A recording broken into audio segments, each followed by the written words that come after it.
Horror कहानियाँ 2 खून की प्यास पार्ट 2। और एक बार सुमन की चीखों से जंगल गूंज उठा, लेकिन आज की रात सुमन की चीखों को सुनने वाला कोई वहाँ पर नहीं था। अगर वहाँ पर कोई मौजूद था, बस हरे जो भेड़िया बन चुका था।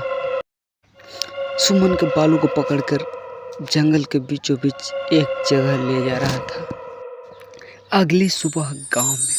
अरे भाई, पता नहीं क्या बात है, अपने गांव का हरिया किसान और उसकी पत्नी सुमन दोनों गायब हैं। दोनों का कोई अता पता नहीं। अरे कैसी बातें कर रहे हो भाई, ये कब हुआ है? अरे पूरे गांव में खबर फैली पड़ी है। कल रात को दोनों खेत की तरफ जा रहे थे, लेकिन लौटकर आए ही नहीं।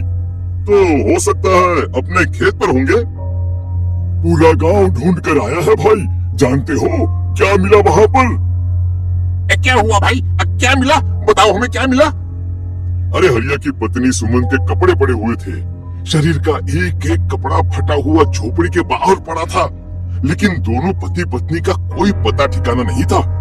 अरे भाई, लेकिन उसका जो दोस्त है ना, रामू किसान, उससे पता करके आते हैं ना। अब तक तो दोनों साथ ही खेत पर जाया करते थे। हाँ, हमें उसके घर जाना चाहिए भाई। चलो वहाँ चलते हैं, चलो। सारे लोग रामू के घर पर पहुंचते हैं। रामू बैठकर हुक्का पी रहा था। आज सारे के सारे लोग टोली बनाकर मेरे घर क्यों आ रहे हैं? क्या कोई मर गया क्या भाई? अरे कैसी बातें कर रहे हो? तुम्हारा सबसे अच्छा दोस्त हरिया और उसकी पत्नी गायब है, और तुम यहाँ बैठकर हुक्का पिए जा रहे हो?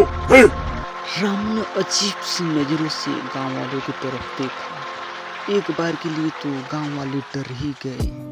गायब है? अरे गायब नहीं है, मुक्ति मिल गई है। उन दोनों को मुक्ति मिली है। इस दुनिया में आकर हर इंसान पाप करता है, और उसे उसके पापों के लिए मुक्ति मिलना बहुत जरूरी है। अरे ये कैसी बहकी बहकी बातें कर रहे हो भाई, हैं? और इसका चेहरा अजीब सा क्यों लग रहा है? लगता है दोस्त के मरने का गम बैठ गया है। पागल हो गया है शायद ये पागल। ये बातें सुनकर रामू ने जोर से चिल्लाते हुए कहता है, पागल मैं नहीं हूँ, पागल तुम सब हो। और ये शैतानी जंगल अब तुम में से किसी को नहीं छोड़ने वाला, सबको खा जाएगा।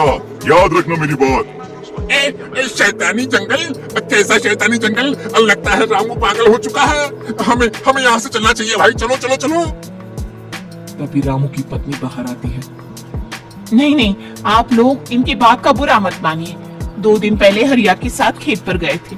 जब से वहाँ से आए हैं, तब से ऐसी ही बातें कर रहे हैं। भगवान जाने ऐसा क्या देख लिया उन्होंने, खेत में कुछ भी बड़बड़ाते रहती हैं। लेकिन गांव वाले ने कमला की बात कोई नहीं सुनी और वहां से चले गए। शाम होती गई धीरे धीरे। तभी धीमी आवाज में रामू को किसी ने पुकारा। रामू, आजा, मैं तुम्हारा इंतजार कर रहा हूँ। और सुनो, अपनी पत्नी को साथ लेकर आना, नहीं तो काम अधूरा रह जाएगा। आवाज सुनते ही शैतानी मुस्कुराहट चेहरे पर आ जाती है और धीरे धीरे घर के अंदर जाता है। क्या हुआ? तबीयत ठीक है ना अब आपकी?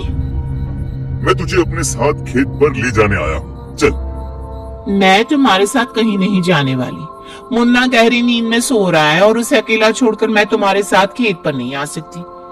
वैसे भी तुम्हारे उन खेतों में भगवान जाने कौन सा राक्षस घूम रहा है, मुझे तो डर लगता है। रामू गुस्से में दांत पीसते हुए बाहर आया, और तभी उसकी पत्नी गहरी नींद में सो गई। और तभी रात को अचानक उसके घर के ऊपर पूरी आत्मा घूमने लगती है, और जो उसके मोबाइल में गाना बाजता था वही धुन गाना।